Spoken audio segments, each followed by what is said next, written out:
никакой ничего не радует.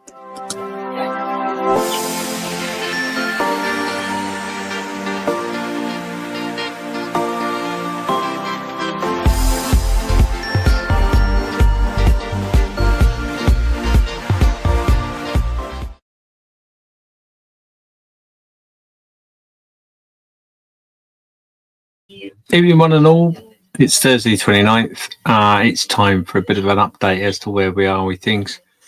So yeah, this is a start of what we're going to call the Workbench Chronicles, and the idea is just literally, as you can see, I've got some figures I've got put together here, and I'm just going to do a little bit of work, go live, chat about what we've been up to and where we're at with bits and pieces. So if anyone's new to the channel or this thing, let me explain what it's all about in a minute. I'm just going to say hello to a few people who are watching. If you are watching, just make sure you say hello, get interactive. We got Matthew there, he's saying hi. You got Aaron there as well, saying good evening. Stephen is also saying evening, or good day to everybody, sorry. And Matthew just saying he's got his popcorn ready. Yeah, you're going to need some of that. It's going to be a bit of a long chat, I think. And of course, we've got the lovely Tiffers. Tiffers says, hello, Skippers. Well, hello, Skippers. Or is that what, I don't know, however they want to say it. But yeah, nice to see you, Tiffers. Thanks for being with us. Yeah, so what are we up to? So what we've been doing on the channel, we've done roundtables, etc., and we got very, very quiet over a couple of months, and there's reasons for that, so I apologise, but you know, it's one of those things that has to happen. We're building a a big diorama in 1/35th, and the idea is that we're going to use the border models, a Cargi flight deck, as part of the build. That's sort of where the inspiration is, and as you can see from this picture, if it comes up, this is, you know, this is the main structure you can see with the bridge, etc., and a portion of the deck. But we decided to go a little bit mad, and the reason I'm using this picture is it sort of explains a little bit more about what we're trying to achieve. So we're obviously not going to do the whole 9 yards, because that would be just insane. So yeah, so what this basically shows you is how the decks below the flight deck are. So we're going to do 2 hangar decks, which would be the 2 decks but literally below the flight deck. So you can see underneath the superstructure there, it follows down through the next few decks onto the main superstructure of the Akagi. Now, the Akagi was a battle cruiser as it was being made, but because of some technical bits and pieces in which they signed up to, or treaties rather, they signed up to, they couldn't have as many battle cruisers as they were making, so it was turned into an aircraft carrier. So there's a little bit of backstory about the Akagi.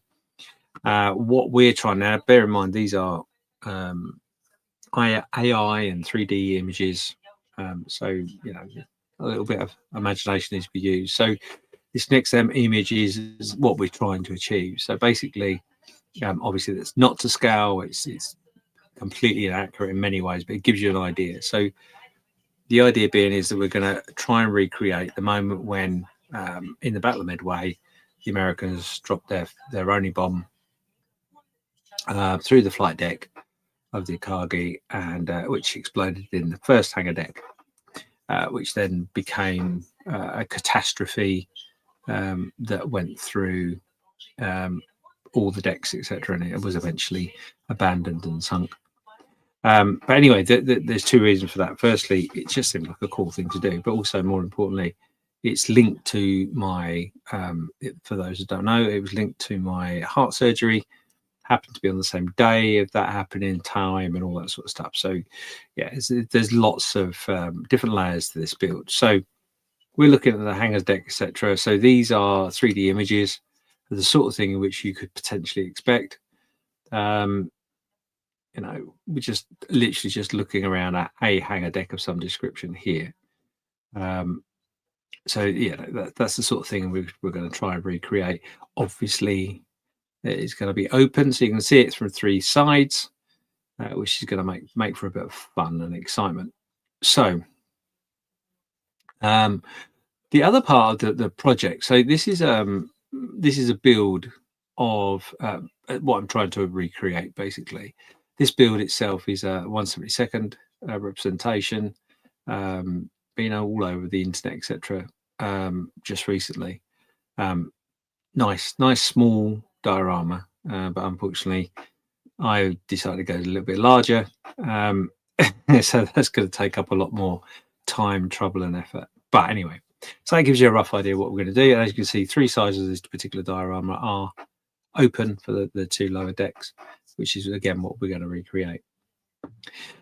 So that gives you a rough idea of what we are going to build and the reasons behind it. So where have we got to? So so we've been mainly dealing with the hanger deck, so the lowest deck. And the reason being is because that it's going to be 3 layers. We're going to have to build the base, etc., to make sense of it all. So to support some of the beamwork, because we're going to do beamwork, so this sort of approach for again, this is AI generated. It's not accurate, but obviously you've got all the beamwork there for coping up the upper deck, etc. So we're going to recreate all of that. But we needed a hanger wall, which is what we started with. So again, an AI representation is the sort of thing in which we want to try and achieve. This is a hanger wall. You've got a couple of workshops here, corridor, and a couple of other rooms off this catwalk. So we're going to try. That's pretty much what we're going to try and recreate. And this is again using some of the information I've been able to feed into the AI is part of what I'm going to show you in a minute. So this is going to be a lot more like what it's going to look like in the long run. It's going to be nice stairs up onto the catwalk. You're going to have some rooms at the lower part here, because obviously at the particular time in which the bomb struck the Midway, in the Battle of Midway, struck the Akagi, it was complete madness and mayhem. So that's where we're heading to. So just before I go any further, let's just make sure I'm up to date with all the chat. Tiffany's just saying I'm out attempting her voice, joining the crew. I don't mind. No, I know I'm not that good at it, and yeah, I shouldn't really. We got the wonderful Steve there saying evening. How was the kebab? Yeah, we'll talk about that in a little bit. Jim saying was there any ventilation for the hanger deck? Great question. I'm going to come back to that actually, because we can talk about a bit of the research in which I've done, and where we're going to, etc. Aaron is saying, I think that project is amazing. You have great skills. We'll see. But early doors to suggest that I've got that. I got a lot to pull off. So, and I'll go into more depth on that in a little bit as well. And then Jim's just saying that's a lot of metal to come crashing down. Oh, yeah, it really was. And the more I read about it, the more I realise that, yeah, it must have been a nightmare, an absolute living nightmare. So that gives you an idea of where we are heading, what sort of things in which we want to achieve. So what I've done is I've had a friend, a new acquaintance, new friend called Steve, who has been absolutely amazing, really good with STL files for 3D printing. Bought myself a new 3D printer, and this, for example, is a great example of what we've managed to achieve. So the figure itself is a figure that I've in conjunction with Triumph Models, based in China. They've helped to sponsor this build, would you believe? Really kind of them. Ealing's been absolutely amazing. So I'll talk more about that later. But as you can see, the framework around there, that is actually a door frame that will go in the build. And that gives you an idea of where we're up to. So this is actually the hanger wall. This is how I've represented that hanger wall. We've got a nice catwalk there. Now it's all 3D printed. That frame I just showed you is what's up in the top left-hand corner. And then obviously we've got some closed doors, etc. there. So that's where we're up to. This is another image, or it's slightly further back image. So this is just one of the walls. To bring that into context a little bit, looking at that, this is a 3D. Sorry, this is a pen that Models for Heroes supplies, which is a 1-to-1 scale pen, to give you some idea of just how big that is. And these are the two doors that are closed on the lower hangar deck, and on the just off the catwalk is a little section which will have some speech pipes. So it's like a little control center where the lieutenant of the flight deck will be explaining to the bridge, where they're at with all the swapping out weapons, etc. Haven't got that bit done yet, but as you can see there on the top there, you've got one closed door and you've got some pipe work that's starting to be put in. Now there's going to be lots of pipe work, lots of wiring and all that sort of stuff. It's all got to go in to make it realistic. So it's a lot of work, but it'll be good. It'll be worth the effort. Let's put it that way.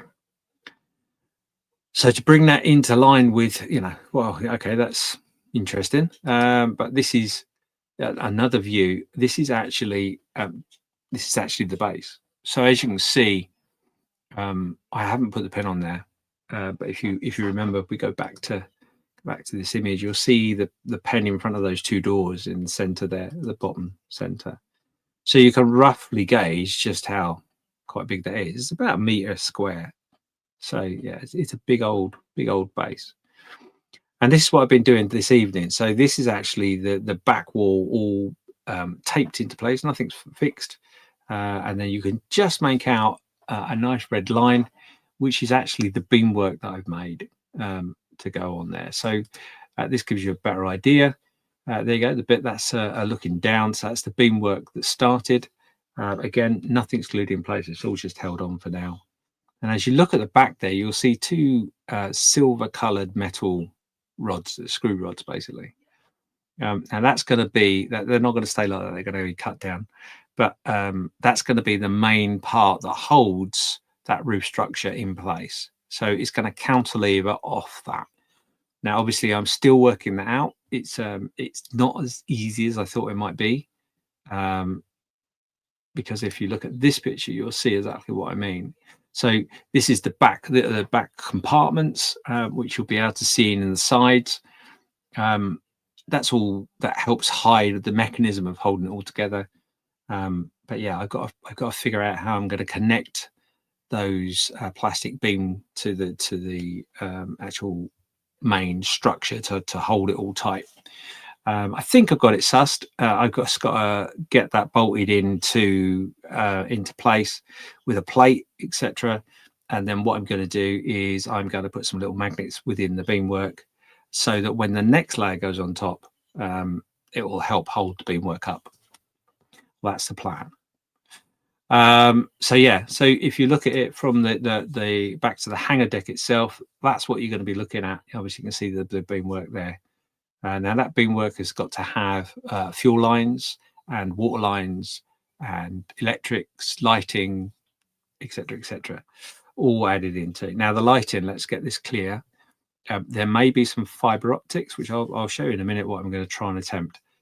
But it's not going to be the main source of lighting. Most of the effect will be painted effect. So it'll look like the lights are on, but they're not. It'll all be down to the way in which I paint and highlight all the subjects that will be within the hangar deck. Lot there to unpack, an awful lot. So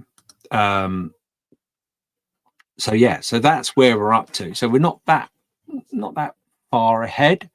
You can probably see just along here, these are all electrical joints. They're all 3D printed, waiting to be wired in, etc. You've got a selection of desks here, just off to the side here. You can't see them, but there are some radio sets and all that sort of stuff, and some chairs and whatever. So we're starting to build up these bits and pieces, the extra bits that we're going to fit into those sections. And the idea is that we're going to have we're going to have compartments. So this here is the compartment that goes into the main superstructure. As you can see, it's just plain old plastic. But we're going to put some furniture in here. We're going to put some wiring in here, bits and pieces to make it come alive. And then we're going to paint all of that, and then we're going to fit it inside the actual model and seal it all up and never be seen again. But obviously, with the compartments of the flight deck, of the hangar deck, on the left and the right hand side, you'll be able to look into those compartments so that they won't disappear. You'll be able to see them. So yeah, awful lot going on. And remember, what I've just shown you is one deck, so that will be repeated again on the top deck. For the upper hangar deck, and then the flight deck will go on top of that. So yeah, I don't know how long it's going to take me to build. It's going to be quite a long time. So tonight, what I'm going to do is I'm just going to put together some of these figures. These are some figures that I picked up through AliExpress. They were my first to dip into the figures. Yeah, they're okay, but the figures I'm actually going to be mainly using is these guys from Triumph Models, 3D printed, and they are superb. But we'll do a special thing about that probably in the next week or so because I need to show you exactly what I've got. So the purpose of this evening, I'm going to make some figures. You can ask me any questions you like. We can chat through what the project involves. What are the obstacles maybe I've come up against so far, and all that sort of thing. We'll just have a nice old chat and see how we go. All right, so there you go. That's the format. 12 people watching, so thank you so much for everybody tuning in. I appreciate that. Where do we start? So let's go back, because there were a couple of statements and things in which was said, wasn't there? So Jim was saying about ventilation in the hang decks. So yes, Jim, short answer is there was some ventilation. In the modern carriers, and certainly in the World War II American carriers, you tend to find that they had ventilation that went across the roof, etc., of the hangar deck. But in the Japanese didn't have that. They had little side vents in which the ventilation was there. So a little bit different to other conventional ways or conventional thinking of ventilating. Was that best? I don't know an awful lot about it all, so I could only assume that there were some things that the Japanese got really well, because obviously the superstructure side of things was something that was adopted by many countries and is actually something that's in place today. So yeah, they got that right. The ventilation side of things, I think there was a few things that they decided that they'd done wrong. They retrofitted as well, especially the Akagi. So if you're talking about the Akagi and the Japanese aircraft carrier, it was a new thing. They were the first to really bring it out and develop it. And one of the things they did with the Akagi, so they had, I think they had 5 or 6 sister ships, all made from what were capital ships, so battleships, as the foundation, and then they added flight decks, etc. So originally, the Akagi was in fact 3 flight decks, which seems a bit weird, but basically the hangar decks weren't enclosed, so that you could fly your aircraft off the hangar deck, which to me sounds crazy, but yeah, that's what they did. They thought that was the best way to achieve what they wanted, and that's what they did. So yeah, bit bizarre, but yeah, clearly they decided at some point that wasn't the way they wanted to do things, because they retrofitted it so they didn't have that. So this is the one thing in which these figures I have to try and figure out just how the arms, etc., went.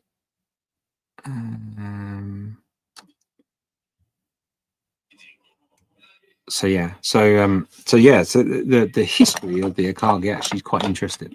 And if you look at the early pictures, which I haven't uploaded, I should do really at some point, trying to explain it better. But they had the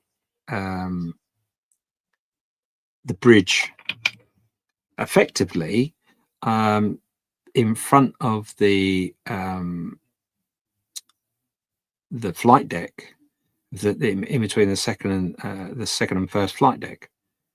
Again, bit bizarre, bit weird.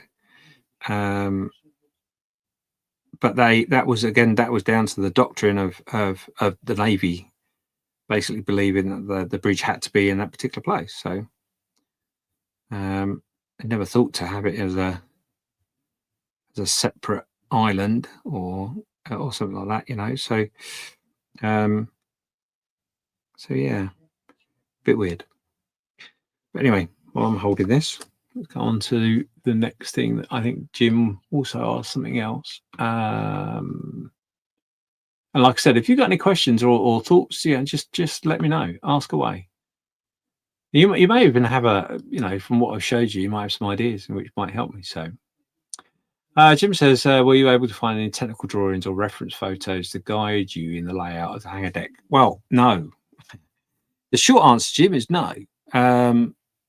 So there is very little information about the Japanese aircraft carriers. Certainly the blueprints and that sort of thing. If there are any, they're locked away somewhere, and I have no idea where they are. So I've done it through, and this is one of the reasons why I showed the AI at the beginning, was a lot of it I've done through talking to AI and hoping that the artificial intelligence is as good as it says it is. Which, if I'm honest, hasn't been. That's in itself been a learning curve and quite an interesting journey getting to know AI. But yeah, there's lots of things in which the Japanese did to their aircraft carrier, which were the foundation of certainly the American and British aircraft carriers. The superstructure idea, etc., was adopted by all the other countries, and certainly not the three flight decks. That wasn't adopted by any country that I found. If you know different, tell me, because it'd be interesting to know. But yeah, it would appear that they were well ahead of their time in the scheme of things. So it's been quite difficult, and even to the point of one of the conversations I've had with many people is what was the main way of making the boat? Was it riveted? Was it welded? Was it what components did it have? Didn't it have? And all that sort of stuff. And that's been quite interesting because I couldn't find for the life of me anything that told me anything about the way the construction was made. So looking at some of the early pictures, and certainly this is the case, is that the main when it was being made as a capital ship, obviously the hull is all, and obviously the time in which it was being made as well. So you're talking 1935, 36, I think, was when it was started to be put down. The thought process was welded. Everything's got to be everything's got to be riveted. Didn't really like welding. The process of welding was difficult. Used too much materials, or I don't know. There were lots of different reasons for the way they did what they did. So yeah, the main ship itself was welded. So it would stand to reason that when they changed their mind for the concept of what that would be, is that they carried on riveting. However, if you go into a forum to do with Japanese Navy and start asking whether You know, did they rivet or did they weld? And oh yeah, you get into a whole world of hurt because everybody's got an opinion, of course. So yeah, that's quite interesting. That's been quite an interesting process in itself. But we want to just concentrate on what I'm doing here. So yeah, so it's been quite difficult. There are some pictures. There's one really grainy picture of the bridge of the Akagi. It's really difficult to pick out exactly what's going on. If you look at war films and reference things from that, there's a lot of errors in that. But you know, I'm making a model, so I can repeat those errors without fear of being challenged too much, because it doesn't really matter too much in that respect. So yeah, good question, Jim. Thank you. Tiff says, I've shared the love on Mikey's Discord to see if anyone else is interested. Anyone's interested? Oh, thank you very much. That's wonderful. I think she then corrects herself and says, live, not love. Well, love and live. It's always be good to love live. Not, yeah, you know what I mean. So thanks, Tiff. David has popped in. Dave from the Valleys. Dave of the Valleys says good evening all. Good evening. Oh, indeed. Good evening, Dave. Oh, Jim, I do love you. You do love asking me questions. After Midway, the Japanese did improve their damage control systems, which means they had the humility to realise that they had many shortcomings that needed to overhaul and improve. Yeah, absolutely right. You know, one of the amazing things about the Battle of Midway was they lost their supremacy within one battle, really, and very quickly as well. You know, they lost 4 carriers in that interaction. You know, certainly if you look at the Saru, I think it's Saru, you know, she took a real pounding, and it was always going to, they were always going to lose her, but she took an awful pounding. Whereas the Akagi literally had one bomb hit it, and all it took was one bomb to destroy it. Well, I say destroy it, that it set a series of events that were uncontrollable, totally uncontrollable. And one of the main reasons for that was that they were in the process of trying to rearm. You know, they've made a decision that they were going to attack Midway again, and then suddenly realised that there was a carrier force nearby, and that they needed to swap out the weapons. So they were in the middle of changing from torpedoes, from land-based bombs, etc., for their land-based attack, to torpedoes. And of course, one of the biggest things, which I've never really thought of before, but one of the biggest things, obviously, is that all these bombs and torpedoes, they all come up from below in storage, and they're put together in little rooms. Well, I say little rooms; they're quite big rooms, but in rooms and hangar deck itself, and then and then put on the airplanes. So if you suddenly swap your weapon choice, you can't put the torpedoes. Sorry, you can't put the bombs straight back down into storage, because you've got to take the arm out. You got to take the fins off and other bits and pieces. There's lots of little intricate things in which they do before they put them on the aircraft. So, and one of the reasons the Akagi had the problem it did was because the moment that that bomb hit was at a time where they obviously had all this weaponry lying around in corridors, in the most bizarre places. And then, you know, fire took hold. And then you got a chain reaction all of a sudden. You know, you got fuel lines everywhere, you've got planes being refueled, rearmed.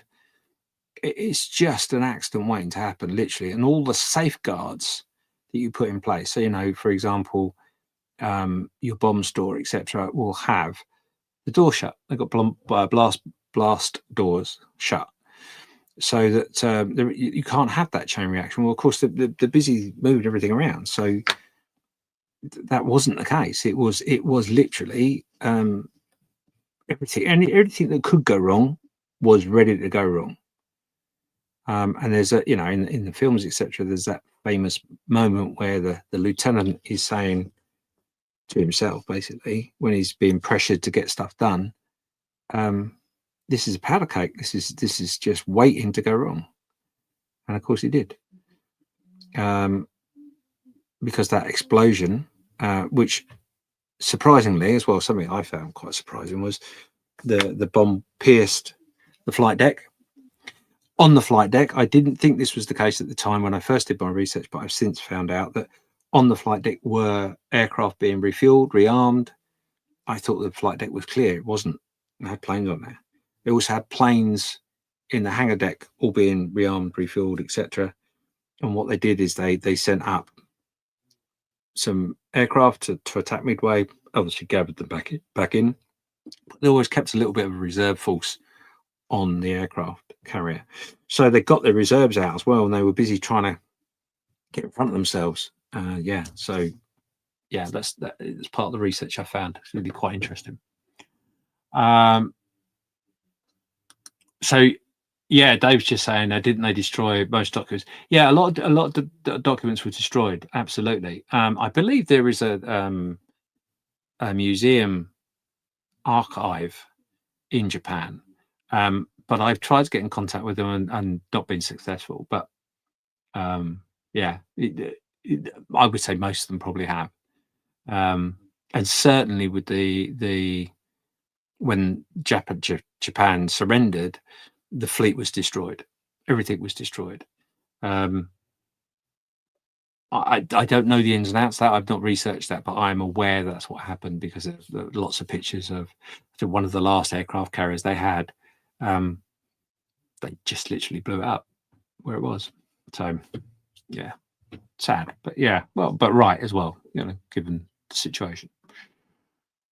Jimmy's saying Yorktown was hit hard in the first attack from Hero aircraft. Yeah, damage control was so efficient that when the second attack came in, Japanese aircrew thought they were attacking a different ship. Yeah, absolutely. And this was one of the biggest things between the Japanese fleet and the American fleet, the safety procedures and damage control was very, very, very different. I mean, if you look at some of the instances with damage control, for example, in the American fleet, some of the damage that they took was just phenomenal. And they repaired it super quick, really, really quick. So yeah, and with the, let's get something right here, and because it's quite often overlooked. The Japanese fleet that they had were superior in some respects because they were ahead of the game. The problem was, certainly at Battle of Midway, the problem was that panic has set in. All the safeguards that they put in place were ignored because they were too busy trying to achieve what they wanted to achieve,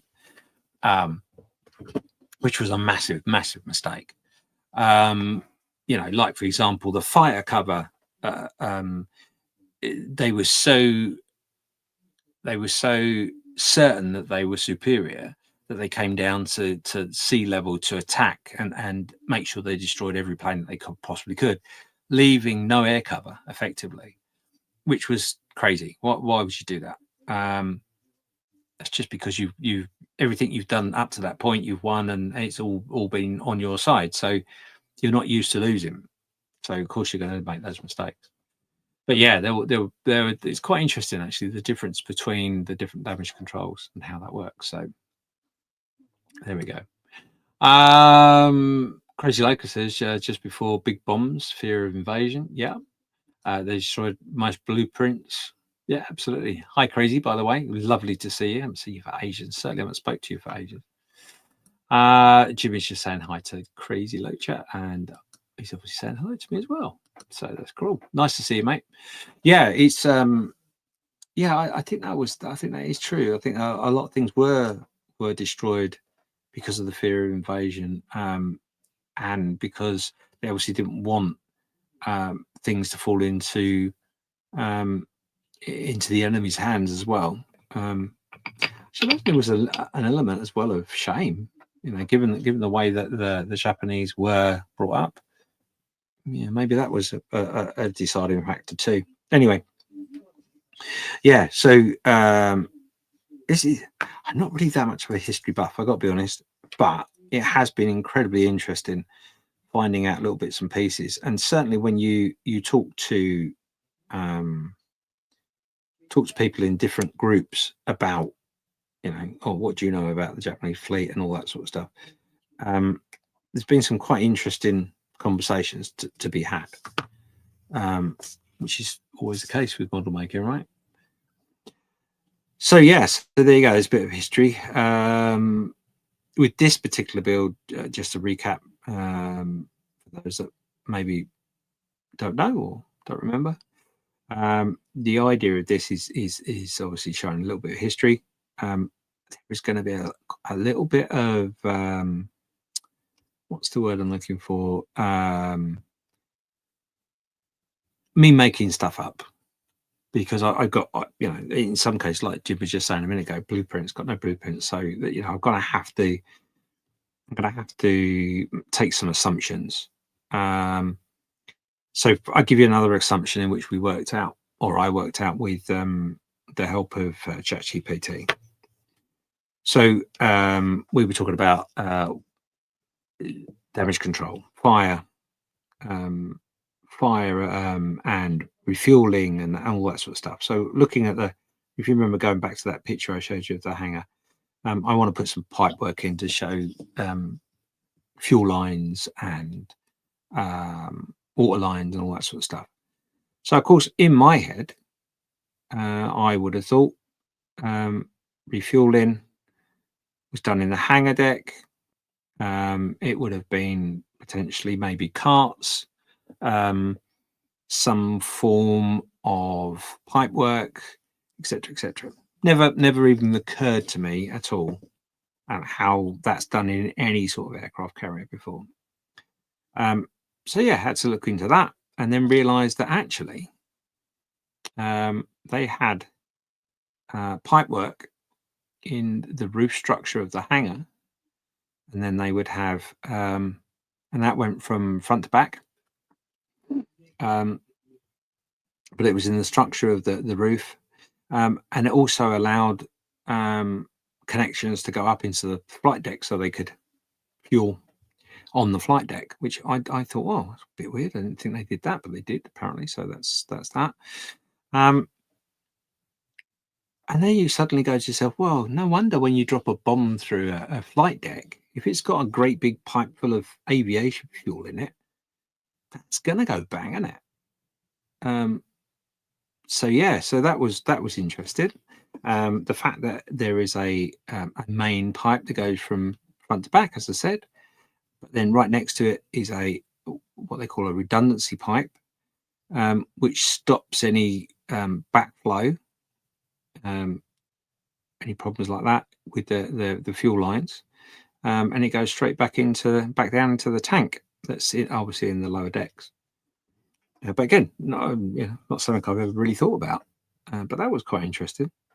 And then obviously the water, in my head, well, you must have firefighting water pipes, right? Yeah, but they ran a different way. They weren't where I expected them to be, and I've just broken that for the second figure. Never mind.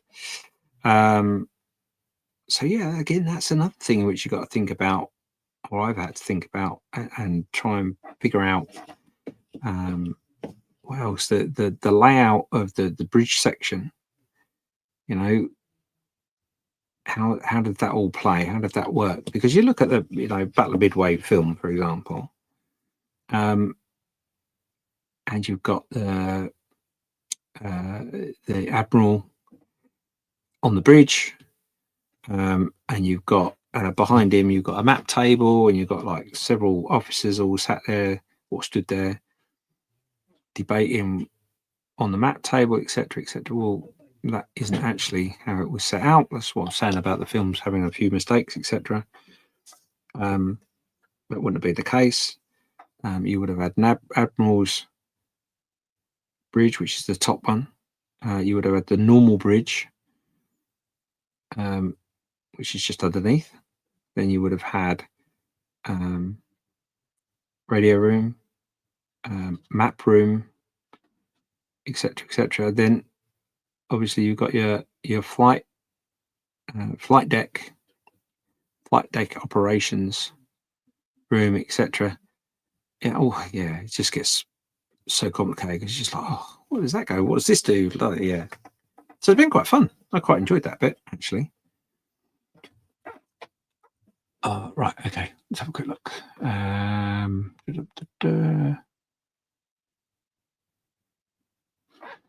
So Jim's just saying there are 2 good books written about in the last 20 years that I can highly recommend. I'll post the titles in Discord, James. Oh yeah, that'd be great.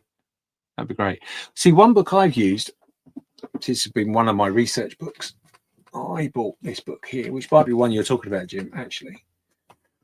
So I bought this one here. So this is the Akagi, but this is the Super Drawings 3D book. And it's really, really, really good. It basically gives you a 3D image of what the Akagi would look like. It doesn't go inside, unfortunately, but the images that I showed you earlier are from a video you can see online on YouTube. That's been really, really useful to understand how the superstructure would work. So yeah, so that's one book that I've certainly used and thoroughly enjoyed using as well. But yeah, any books like that would be lovely, indeed. Crazy's just saying a bit of artistic license. Yeah, that's definitely the word I was looking for.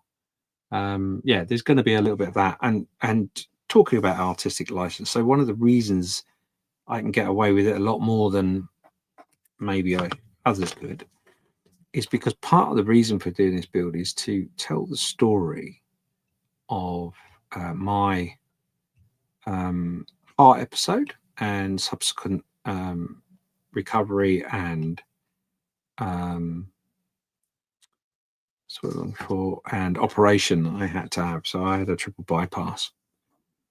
Yeah, so that it's also to do with that, to tell that story too. So the way I've formulated it is that you'll have 3 decks, 3 different stories. So the first hanger deck will actually be the story of my journey with the heart,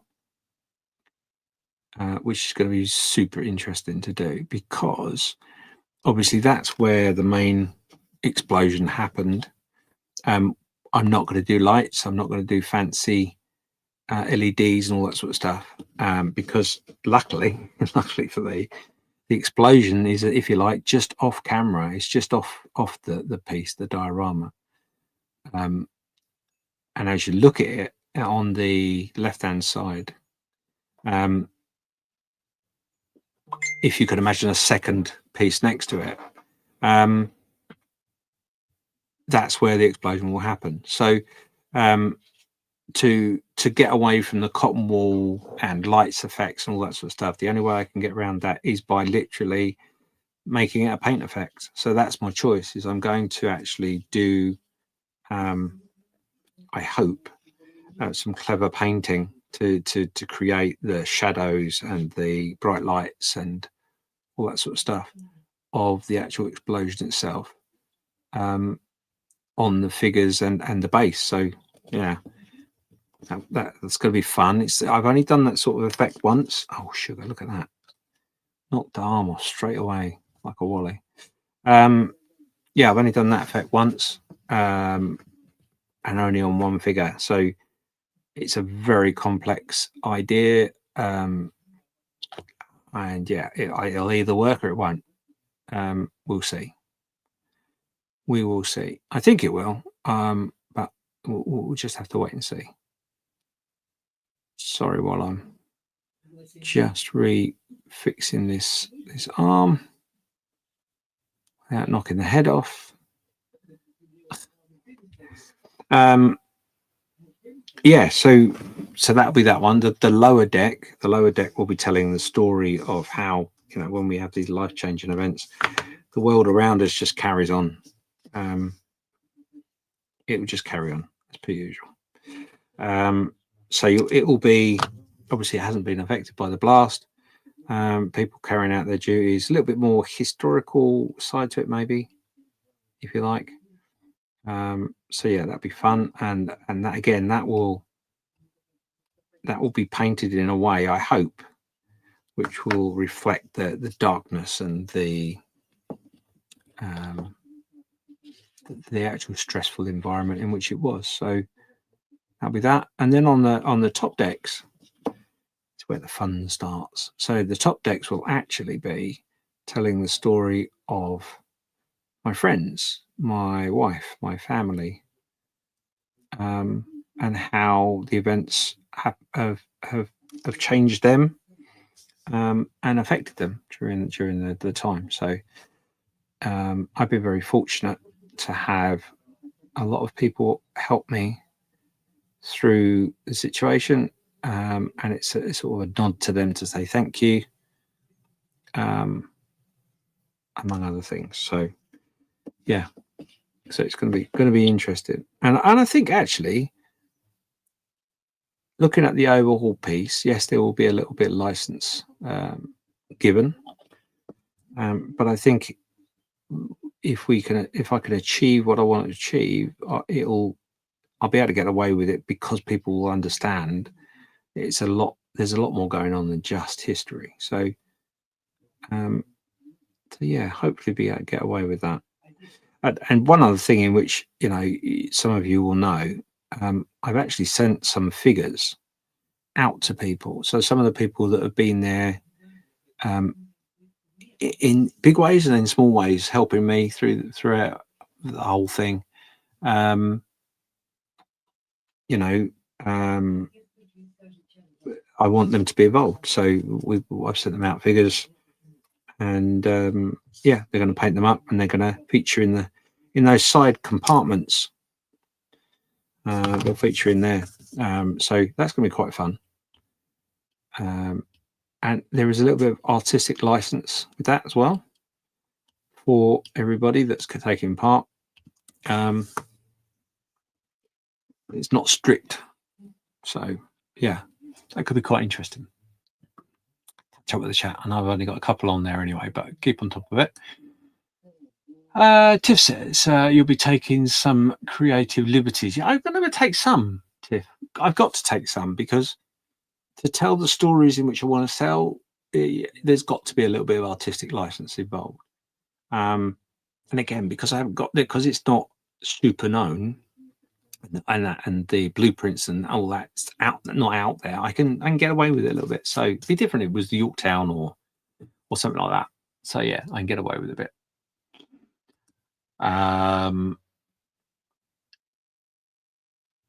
All right, so there's a reference book. The oh yeah, I want to say kangaroo, but I know it's not kangaroo. But yeah, anyway, cargaro, yeah, something like that. Okay, yeah, I'll look that up, Jim. That looks interesting. So Crazy's just saying, by the way, howdy everyone else. Time to switch trailers, back in a few minutes. Yeah, he's at work. Bless him. Yes, so what was I going to say? So yeah, so there's going to be, it's got lots of different elements to it, and one of the joyful things about those elements is when you look at the base. At the moment, I've shown you what the base looks like at the moment, but what I've not told everybody, what I'm about to tell everybody, is that isn't actually the base. That is the lowest level that I'm going to model. but the actual base itself will be effectively a box, which will, when it's going to a couple of shows only, but when it goes to a couple of shows, that will be used as a transport box, because there'll only be a couple of aircraft on this build, but I want them to travel safely, obviously. And that then gives me the opportunity to provide space around the base to tell the story. So 4 sides of the box. One side, which will be the side where the main hull will be a brief description of the Akagi and what the events are unfolding are depicted on the diorama, sorry. And then as you come around the sides, on each side, there'll be an element which will be explaining, or the 3 sides actually will be explaining the 3 different decks, and explaining the stories that are within those decks. So there'll be clues as to little Easter eggs in which you can find and understand the story and the journeys that are being told within them. But on the sides, where you've got those compartments and the people that are building and painting figures, the names of those people will be on there as well. So it will show that it's my build, but also it's had these people get involved, so their names will be on the piece as well. So a little tip of the hat, if you like, to them to say thank you, and that people are involved. People have been involved from the very beginning, from the concept, etc., etc. So and the whole idea of doing the round table is to try and explain, if you didn't realize that on the channel there is a set of round tables where we talk about the project from start to finish. We're about 6 or 7 episodes into that, and we stopped over Christmas because it was Christmas, but also we got to a point where I need to start showing what I'm doing so we could talk about it. And of course I hadn't done anything, I was still fiddling around. But we'll come back to that another point. But in this year we will be doing a few more roundtables, and I think we looked at a plan of about 10, but I think we'll be doing more than 10 because they were quite popular and a lot of people liked the interaction and the way it was explained, etc. So that was cool. So that was cool, and I want to make sure that they are included right now around the base. So it's a little thing I didn't tell them at the start, but this it's out now. But yeah, so that's good. And like I say, I've been very fortunate with the support, the ongoing support as well, because it's not, my heart event is finished. I've had an operation. I am fitter than I was, healthier than I was, but there is some residue, unfortunately, from the whole thing that's not as positive, which is a shame, but to be expected. So mental health is obviously a big thing when you go through a big major operation. And certainly my mental health has suffered quite a bit, and a lack of confidence and all sorts has arisen from the events of a heart attack, which I didn't know happened. I apparently had 3 heart attacks and never felt a thing, which you got to say there is a positive to that. It didn't hurt, but a bit scary. But anyway, positive waves. So so that's where we're at. We're thundering through now. I think I was actually asked today whether it would be done this year for Telford, and I'd love that to be the case, but I really don't think so. Somehow, I really don't. There's so much to do. And one of the reasons I'm doing these figures today is because these are pilot figures.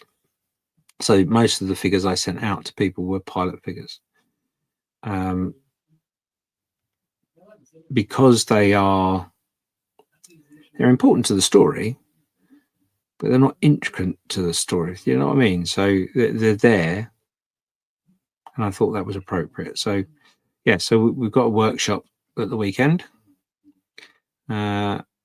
with some of the guys that have taken on the responsibility of doing these figures, and I want to have some figures that I can paint basically and talk about that as well. So, but that'll also be filmed, and will be on the channel at some point in the future. So yeah, that's what's going on. So 8 people watching. It is a weekday, so I didn't, and it was last minute as well. This wasn't something I had planned per se. Those of you who know me will know that, as I said, I am suffering from a lack of confidence at the moment, quite a lot. Just is what it is. It's not anything terrible. It'll bounce back. It certainly has to, because there's a lot to be done.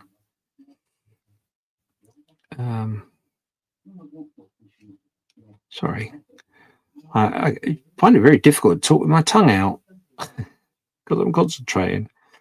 Do you find that when you're model making? Malcolm is in the house with lots of hearts, that looks like. Hi, Malcolm. What was that I just noticed come up from Tiff? So Tiff says, we're very lucky. Silent heart attacks are the biggest killers. Mum had one. Thankfully, she was in hospital when it happened. We're very happy with that your skiffers were still with us. Well, yeah, I know. And I'm happy to be with you too. So thanks to Tiffers. But you can't underestimate the way the body works. You know, it's a magical tool. It has some very definite rules to itself that aren't generally known. And the silent heart attack at first, if I'm honest, freaked me out quite a lot. Those that know me will understand that my immediate reaction was, oh well, when the big one comes, I won't feel a thing. That'll be all right. Trying to turn a negative into a positive, which is true. But yeah, I struggled. I really did struggle for a little while because I just couldn't understand how would that be. We in the films, they're always banging on about it. If you feel this, you'll feel that, then you're having a heart attack. Yeah. So one of the things the surgeon said to me, which make completely sense once I say it, because I'm going to repeat it in a second, obviously. But I asked the surgeon, I said, well, I don't really understand. You say I had heart attacks. How do you know that? And they said, well, we do a blood test and we look for a certain enzyme. If that's present, then you have definitely had a heart attack. Blah, blah, blah. So okay, cool. And then I said to him, well, I don't understand. How would I not feel anything? Because that's a bit weird, And he said, oh yeah, no, it's not unusual. I said, yeah, but what could be the reason for that, doc? And he said to me, are you diabetic? And I said, well, yeah, not the bad type, i.e. I don't have to take insulin for it. But yes, I'm diabetic. And he's like, oh, there you go. That's what it is. So what do you mean? He's like, well, part of the being diabetic is that your nerve endings aren't very good. They fail. I said, yeah, but that happens in your feet, right? My feet are fine.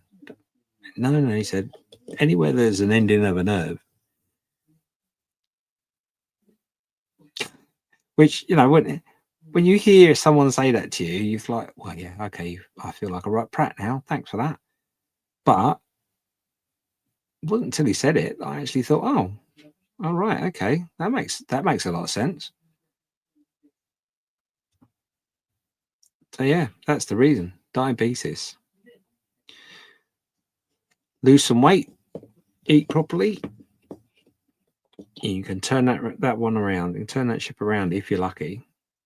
Obviously, if you're taking insulin, that might be not the case. But if you're on the lesser of the two evils, as I like to call it, you can turn it around. You can reverse it. I haven't, but I know people that have. So it's what you need to do. Look after yourself, exercise. And, you know, God, those are people that know me know that I don't do exercise. Exercise is like far too active, far too energetic. However, walking, just a little bit of walk, you know, makes a hell of a difference. And to the point where, you know, if you're at work and you've got a choice, use a lift or walk, guess what? That's right, walk. Walk up the stairs. That little bit of exercise could save your life. How bizarre is that? Oh. So yeah, so these are resin figures, and they are being a bit of a pain. I've got to be honest. There's a particular part, which is the gloves in the hand of the pilot, which is prone to break off to start with, and then real nightmare to reattach, which is what I'm doing right now. So bear with.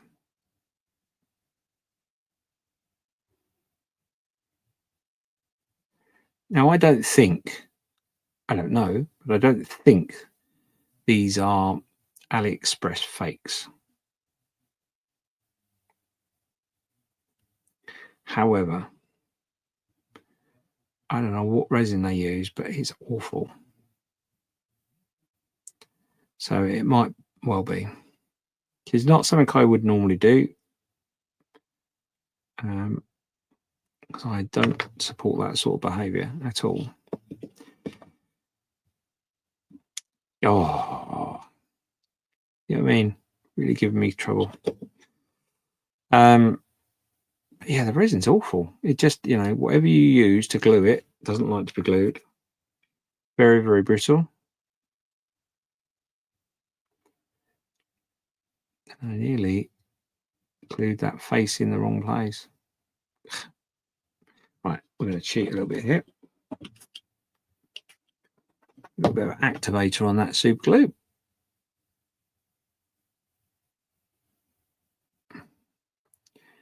Because we can't afford that to carry on being silly.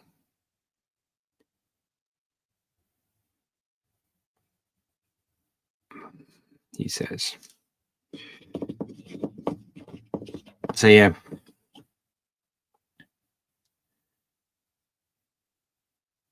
I did a health thing not that long ago where we talked about mental health and heart health and all that sort of stuff. And I did it with a lady called Sally, who has gone through a similar situation as I have, and was remarkably surprised that there wasn't anything out there, any information out there about the joys of having heart surgery. So she did a little podcast sort of thing. Oh, sugar. Bear with me a second. We may have had our first ping. Oh. Yeah, we have. Bear with me.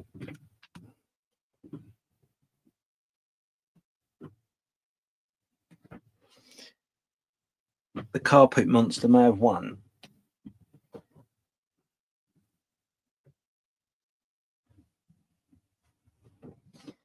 Yeah, looks like the carpet monster won that one. All right, so it doesn't matter. It's not on my top. I'll find it later if I'm lucky. Probably not. But we're nearly done with the figures that we're doing anyway, so that's cool. Right, yeah, so we went off on a bit of a tangent. Let's have a quick look here. Where are we? So Aaron's just saying, you're here. Every day's a bonus. Yeah, do you know what? So I set myself a list every day. And the first thing on that list is wake up. If I achieve that, then I know the day is going to be a good day. Aaron also says, I enjoyed your roundtables and the whole process of this. Yeah, no, it's been a really interesting process. So the roundtables are not something I've really done before. Really enjoyed it. I've got some very good modelers.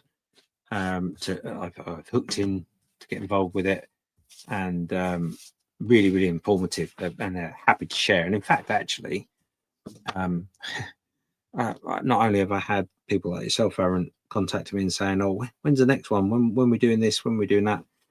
I've actually had them contacting me as well, saying, "We haven't done a roundtable for ages. What are we doing? What are we doing?" So yeah, they're super keen to get involved and super keen to be a part of it. And it's a great little project. Got to be honest. So glad I did it. So yeah, there we go. That's that. Okay, Matthew says, "Did you wash the resin first?" Nope. No, I didn't. I don't generally wash anything. Well, that sounds a bit odd, doesn't it? No, I don't generally wash the resin or plastic kits, etc. I mean, obviously, when I'm printing stuff myself, I will wash it and cure it. So I think it's fair to assume that they've done the same process, right? Maybe that's a bit silly of me.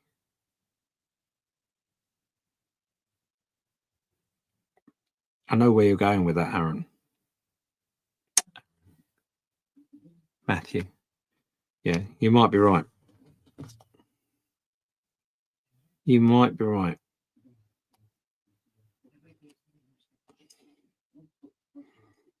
It is super brittle.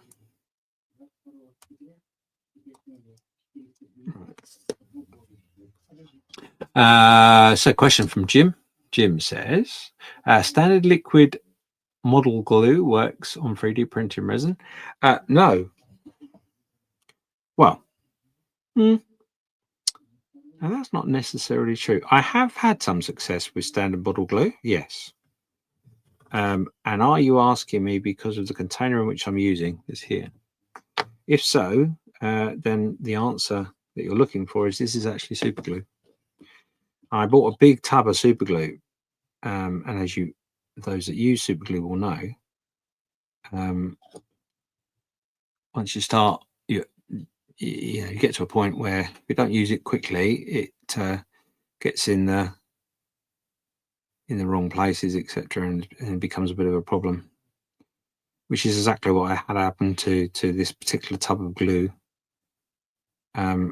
So what I did was I just decanted it into a Tamiya bottle like that. It seems to work well. I've only just recently done it, so I'm not sure if it's the right thing to do yet, or whether I would go out my way to recommend it. But yeah, it seems to be working fine at the moment. Obviously, using the brush that's in the Tamiya bottle anyway is a really good thing. It works really well. So yeah, that answers that question for you, Jim. Yeah, super glue. But this is some homemade glue, but it's not great on resin at all. Pretty good for the model kits, but again, I've used Tamiya bottles that I've emptied and used to put my own substances in. Well, in fact, actually, this isn't my own. This is something that was given to me by the budget modeler. I went to Telford. He gave me a great big bottle of homemade extra thin, which seems to work quite well, actually. If you're interested in that, check out the budget modeler on YouTube, where he explains everything about how to make it as well.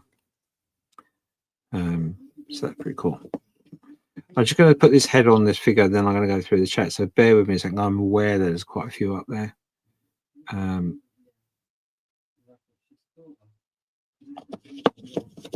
Just want to get this one in, and then I can sit and have a chat. So the main aim for today was to get you up to speed, to show you where I was at, where we got to so far, a little update, a little bit of a chat, because I feel pretty guilty of the fact that, you know, I've got lots of people engaged with this project and then all of a sudden gone really quiet. Although I know there are people that are watching that will be telling me off right now. You shouldn't do that. Oh, yeah, you're right. I shouldn't, but I do. So, you know, it's just who I am. So there you go. So these are the figures in which I've made. The little border model figures, pilots waving and all that stuff. Now, I could have modified these to make them a little bit more specific to where they're going, etc. But I purposely left them like that for a reason, which I will explain on another time. So there we go. I've got, what's that now? That's 6 figures done in the space of however long I've been on here. Right, so let's catch up with this chat. Tiff said, no stuff like TET and Contactor wouldn't work, Jim. Indeed, yes. Super glues or similar products are the better ones, definitely. Jim's just saying a good point, Matt. Washing parts makes a huge difference, be it plastic or resin. See, I don't. If that works for you, yeah, I've never encountered that problem, if I'm honest. And I certainly, when I'm doing my own 3D printing, I sometimes can have problems, even though I've washed them, and I do really wash them, scrub them. Yeah, I don't generally have that problem, but you know, some people swear by it, and it can do. You know, there are released agents on plastic kits and stuff in which can cause problems. So yeah, you did right. Matthew is saying cast resin needs washing and sanding the joints helps. Yes, now that's something in which I was sort of going to allude to when I was just answering that.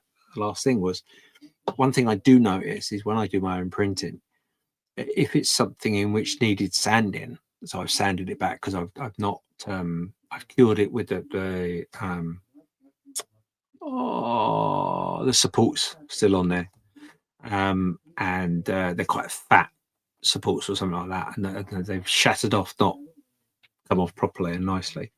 So you sand it, and then that little bit of resin dust really does help. But I find that as well with model kits. So you know, seams, for example, seams are a really good thing. If you give them a very light dusting and then put the glue in, and then just rub a really light grit sandpaper or this stick over it and then push it together, then that helps that bind, doesn't it, massively? So yeah, I should imagine that it's the same thing. Malcolm says, one thing I like about James's friends is the relentless amount of efforts he puts into everything. Even in sorry, I'm struggling to read this. Even in his recovery, he puts in effort. I see that every time I speak with him. Yeah, no, I do. You know, it's the whole event, the whole heart event was something that I had expected at some point. I've got a family history of it. So, you know, it's fair to say it was going to happen at some point. Maybe not quite as early as it did. Would have been nicer, but you know, it did. So, yeah.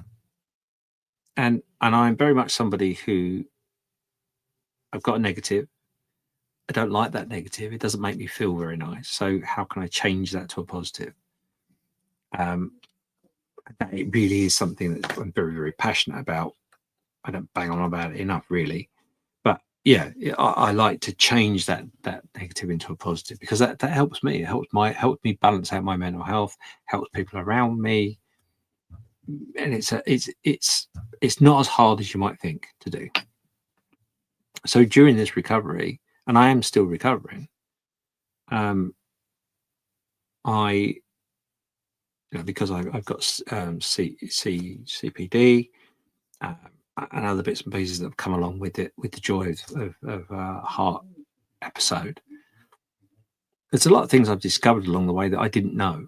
Now, I've got family history of heart problems, bypasses, stents, and new valves, and all that sort of stuff. So I went into this with my eyes completely open, thinking I knew something about the subject, and I really didn't. To the point where I said to the surgeon, and he said, "Oh, you've got no questions. Is everything okay?" And I'm like, "Yeah, it's fine. It's just like tonsillitis. It's just having your tonsils out, right?" No, it's not. I can tell you that.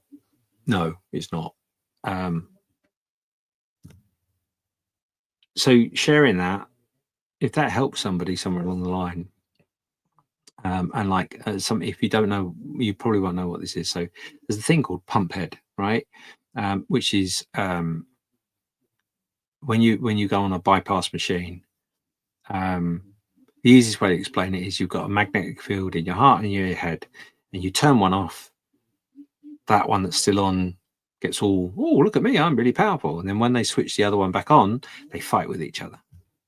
And this causes a problem with memory, cognitive behavior, all sorts of bits and pieces.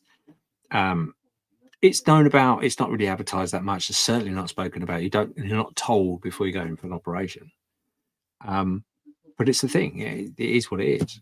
Some people have it for a very short period of time and bounce back and great. Other people suffer with it for much longer and potentially lifelong. I'm in that category where I've not bounced back. It's still biting my ass all the time.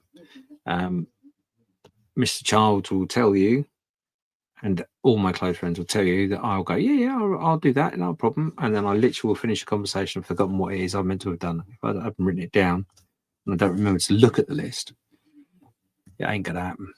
And that's part of the problem I've been having. That's part of the reason why confidence is so bad, is because I'll do that. And then if I don't do it there and then I'll write it down, I forget. And then that annoys me and has a knock-on effect, etc. Anyway, so so that's something which I'm still dealing with, and that's not known. You can research it yourself. A pump head syndrome. There is another word for it. It's escaping me at the moment. But you go on I went onto a Facebook group to find about it, and it's amazing listening to other people. It's amazing that the conversations about with doctors and all sorts, and some doctors like, "Oh yeah, we know exactly what that's about," and others were like, "No, that's all rubbish. Doesn't happen." Oh, try living it. It does. Anyway, I'm banging on. Big heart from Malcolm.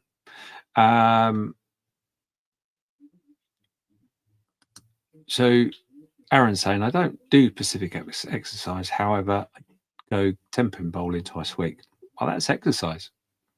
That's a specific exercise you're doing twice a week. That's good. I think the mystery behind exercise isn't the fact. It really isn't about going to the gym, because if you go to the gym and you have exercise, what a lot of people don't realize is initially it works really, really well, and then after a while it doesn't. And the reason is because you're not progressing your exercise. Once your body gets used to a certain level of exercise, all the benefits are limited, because it's just what you normally do, right? And the same with walking. One of the things I came out of the heart operation, they told me I had to go and walk. I can't stand walking. I don't mind walking, but it's got to be a sunny day and it's got to be in the countryside, etc., etc. But anyway, I couldn't walk that far, so I was walking around my village, and I stopped at the point where I was walking around several times and having people looking through a curtain, wondering what the hell I was doing walking around the village all day. But yeah, even walking, like I just said, making that choice between going in the elevator and going upstairs. Going upstairs is super big exercise. Doesn't feel like it particularly, but it is.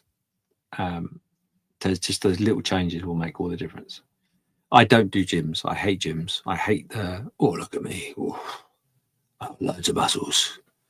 Yeah, not interested. Moving on. Matthew says, doing a live stream and talking to complete strangers shows you have confidence. You're tougher than you think, James. Yeah, no, I am. Absolutely. You're not wrong. I am. I know I am. But it doesn't stop doubt, once you get into a spiral of doubt, you go hiding. And that's what I've been doing. I've been hiding. I'm not going to lie. I've been hiding. Exactly that. So stop it, James. As I'm told regularly by one of my closest friends, I don't like it when James is being nasty to James. Yeah. Aaron says, I'm not brave enough to do a live stream. You are confident. You are for sure. Keep going. I'm learning a lot from your videos and streams. Thank you. Oh, you're more than welcome. That's the whole point. That's the whole point of me doing these things, is because I want someone to pick up a tip or tell me I'm doing something wrong and I pick up a tip, because that happens too, right? Wash your resin, for example. Yeah, no, it's good. Yeah, it sounds like I'm bleating. I'm not. I honestly, I'm not. But thank you. Tiff says, warm soapy water. I so want to jump into that voice, but I just can't do it, Tiff. Sorry. Warm soapy water and a soft bristle toothbrush to wash the resin, James. It gets rid of a lot of the release agent. Yeah, it does. You're right. You are right. And actually, if you are 3D printing, something I've learned myself literally in the last month, because I've got a resin printer. I bought a wash and go station. If you don't know what that is, it's basically a tub that's like a washing machine. Put your resin in and it washes it, and then you take it out of the water, put it into a UV light scenario, and it dries it, cures it, etc., etc. But my mate Steve, my new mate Steve, has told me brush it with a soft toothbrush, and a bit of alcohol or whatever you use to clean it, and then get an airbrush and go over it with an airbrush, just air, no paint or anything, just air, and it brings out any soft detail, brings it out like a dream. And oh my god, never realized that was something you could do. And yeah, definitely do it with all your prints. Do it, because it makes such a difference. The problem with resin sometimes is that when you stop printing, the resin will slowly pour off it, but it's so thick and I can't think of the word I'm looking for, but it sticks, sticky, really, really sticky. And unless you force it off the piece that you've printed, it will stay there. And if it cures, then any rivet detail or anything like that will be lost, because it's got that very thin layer of resin that you didn't actually need. So yeah, airbrush it as well. Makes a big difference. Jim says, yes, James. I assume you are using Tamiya liquid glue in the bottle you're using, and now I get it. Thanks. Yeah, no, he had assumed that indeed. Yeah, no, I love these bottles. You can't get these bottles for love the money, square ones. I wish I could find them. I really do, because I love them. But yes, I always reuse them. I've got this super glue in there. I've got one up there somewhere which has got what do you call that? Sprue glue, where you put some glue in there and some bits of sprue, and it melts it and makes it a filler basically. So yeah, I love these bottles. Other companies do them, although I've never had them. So, but yeah. Jim also says, Steph strikes again. He's a very resourceful chap. He is very resourceful. He is, and he's got lots of tips on that channel as well. Again, some of them are a bit. Not sure I agree with that, but yeah, try it. You got nothing to lose. We got Duke Wellington there talking of one of the jolly chaps that are going to be painting. Thank you very much, Duke. He's over in Australia, I think. I'm right in saying that. He's there. So it's a good day. He's talking to Jim, saying, how are you, etc. He's saying hello to other people.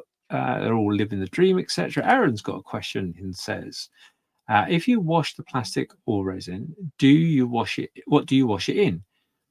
just water direct from the tap or distilled water. Right, so Tiff's already sort of said soapy, a very weak detergent water, just normal water. Now, something I discovered recently as well, I live in a very hard water area. So distilled or ionized water actually does make a bit of a difference. There will be people that will argue me over that, but that's my findings. So that might make a difference. And not a great deal, ionized water is not a great deal of money. And you don't use a great deal of it. So up to you.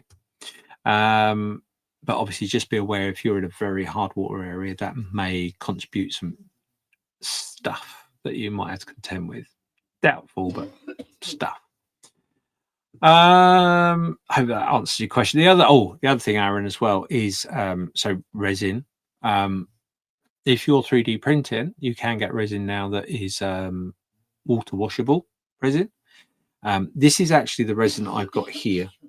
I've been using this light coloured resin.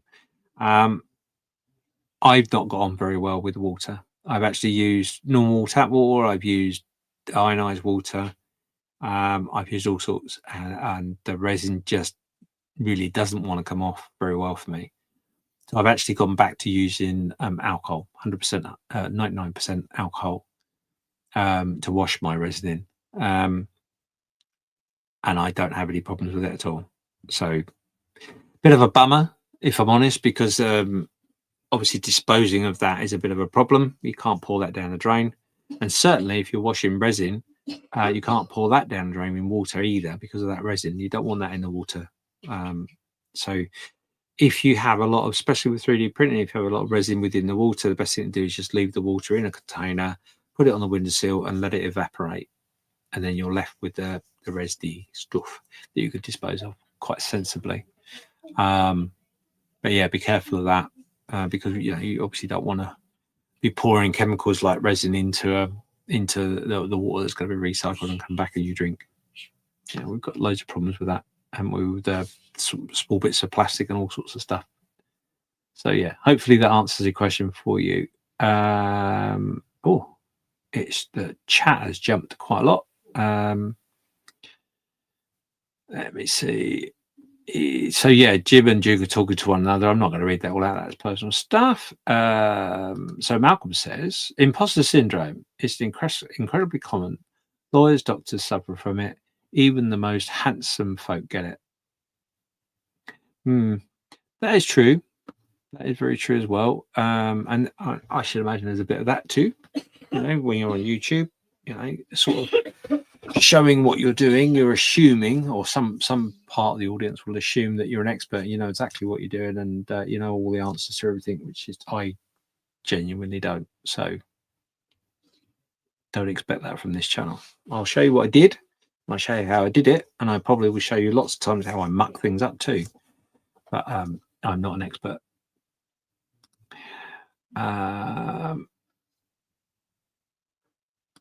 So Duke is saying to me, how do we get on the Discord? Oh, right, there you go. So the Discord channel is available. It's called True Station. It is the home of Hangouts, really, for Model Officer and the Model Officer's Best Facebook group. It's like a next stage, if you like. Send me a message and I'll send you a link. Is the easiest way to do it, Duke. You can send me a message through YouTube, or you can send me a message through Messenger or whatever, and I'll get a link over to you. Yeah, come and join us. It's a great little place to be. We have a quite a good little chat between us all in the morning. We say good morning to each other and all that sort of stuff, but we talk about models as well, etc. The difference with my Discord group is that I have and will certainly in the future be setting challenges and different bits and pieces for the membership. One of the ones that Duke's involved in, as I said earlier, is these figures. I've sent a batch of these figures out to lots of different people, and we're actually this Saturday we're going to be hanging out talking about figures and painting figures and stuff. So not an expert, but we can work through it together. So that's part of the reason for the Discord. There should be, if I'm right in thinking, there should be a link for it on the YouTube channel as well somewhere. But Discord sometimes the invite tag, sometimes you have to refresh it and stuff. So yeah, don't quote me on that. But yeah, send me a message, Duke. No problem at all.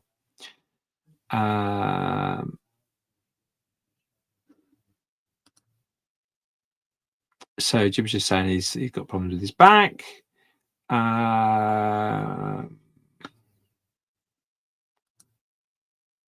Same to you as well, Tiff. I can't even say that word, but I know what you mean. Yes. Duke, the other thing in which you could do is if you are on Discord for another group and you are friends with someone like, let's say, Jim, he can actually send you an invite for our Discord group as well. So that's another way. But yeah, send me a message. I'll sort that out for you. Viscerous. Oh, I knew I could say it. Aaron says I have to make lists and write things on the calendar straight away, or my notes on my phone, or I miss things, especially if I've stopped working. Especially as stopped working, I've lost having to memorize things. Yeah, no, yeah, it happens. It does happen. Aaron also says he walks mostly and bus, no car. I don't do gyms. No. Good for you. Good for you. That'll work really well for you.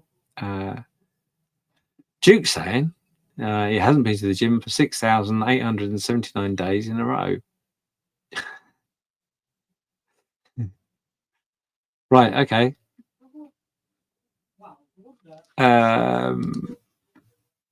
Aaron says, I met you and Gary Morris 2 years ago at Telford. Oh, okay. You encouraged me and gave me your card. Thank you. Oh, no, you're more than welcome, Aaron. More than welcome. I'm glad. I'm really, really glad. Yeah, so yeah, jump on, come jump on. If you're not on the Discord, Aaron, as well, same thing applies. Just send us a message. Come and join us in the Discord group. It's basically it's very much like the Facebook group in that, you know, you share your work, you know, have a chat, bits and pieces.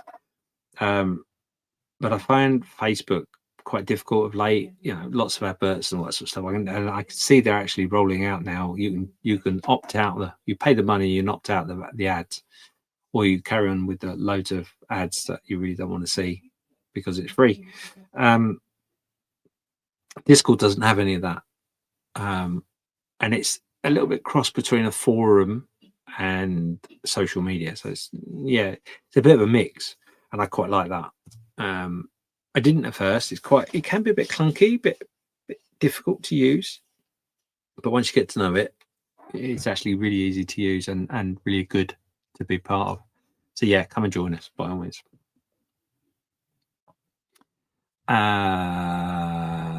Oh, look at that. Oh, right. Where are we? There we go. So I'm going to leave Tiff's comment between her and Duke. That's fine. Aaron says, when you clean it with alcohol and airbrush it, do you use IPA? Yes, absolutely. Absolutely. I did try and use whiskey for a bit, but it was sacrilege. And plus I ended up it didn't evaporate. I just licked the models, which is never very good. But yeah, IPA works perfectly. And obviously when IPA evaporates quite quickly, and when you introduce an air being blown, it evaporates quite quickly as well. Tiff says, right time for hot chocolate and a cherry bakewell flavored. Oh, really? Nice. Where did you get the cherry bakewell flavored hot cross buns? I bet that was Aldi. I love them. Tiff, I tell you what, I'm going to say it because I know you'll hate me for saying it, but save a couple of those for the morning and put a bit of bacon and egg in between it. Oh, lovely.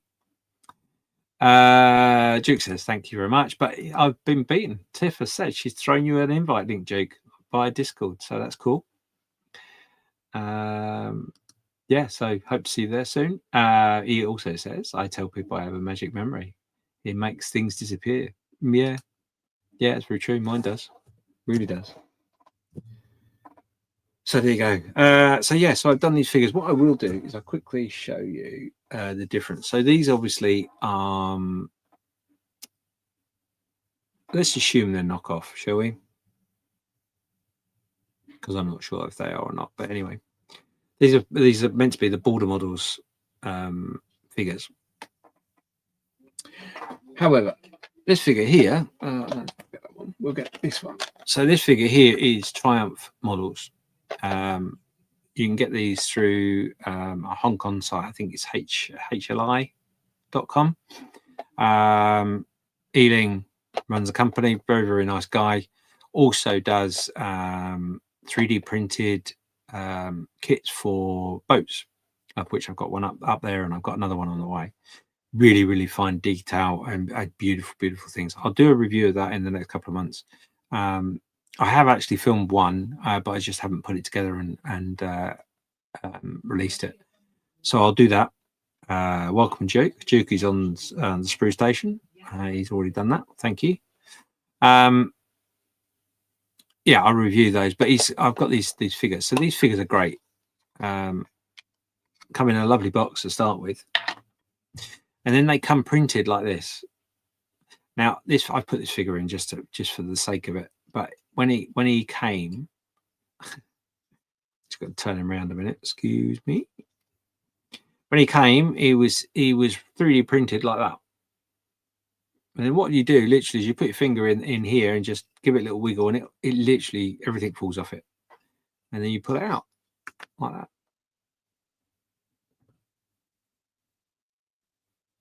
And the detail, I'm not sure that's going to come out very well, guys. I'm really sorry if it's not. My cameras are real pain in the butt at the moment, but they are beautiful, beautiful figures. Really, really well detailed. But the great joy about this is that's it. There's a little bit of cleanup from the bits on here in the 3D print, which are really, really simple. Little knife, a little bit of sanding, but I mean almost no sanding. And you're ready to rock and roll. And they're really, really lovely. So I've got loads of those. And the one thing you'll notice as well with this, I haven't got one to compare it with, unfortunately, but it's quite short and quite thin. Now, Japanese obviously are short and thin, but when you go to Tamiya or Mini Art or anything like that, their body type is of a Western type, so they're quite chunky. So if you put one of those next to that, it looks like a completely different scale, but it's not. It's just the body type. So really, really glad I got these. They're brilliant. And also, like I say, from Triumph models, there's so little cleanup. It's ridiculous. So I haven't decided what I can do with that yet, but I want to keep those and try and reuse them in some way. It just seems a shame. Quite a lot of resin there that gets thrown away for no reason, but to make sure it gets you in one piece. Brilliant. So yeah, so I'll be painting those shortly. Right, okay, so one last thing I'm going to show you before we wrap up, because we're getting about an hour and a half, is the lights. We were talking about lights, weren't we, earlier? So I'll show you a couple of bits and pieces I'm going to do. Just make sure I'm up to date with this. Jim's off to do some shut-eye. All right, Jim. Good night, matey. Be good. See you all tomorrow on BBC. Lives, yeah. Be there or be square. Indeed. See you later, Jim. Be good. Nice to see you, buddy. Yes, the last thing I'm going to really show you, I was talking to you earlier about light fittings, wasn't I? You remember? Long time ago. So this is the light fitting I'm going to be using. Right, it's that tiny. I'll have to do pictures of it. But then you've got fiber optic. It's literally going to go in the end,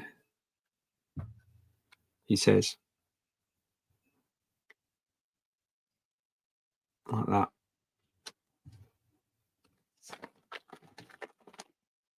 Like that.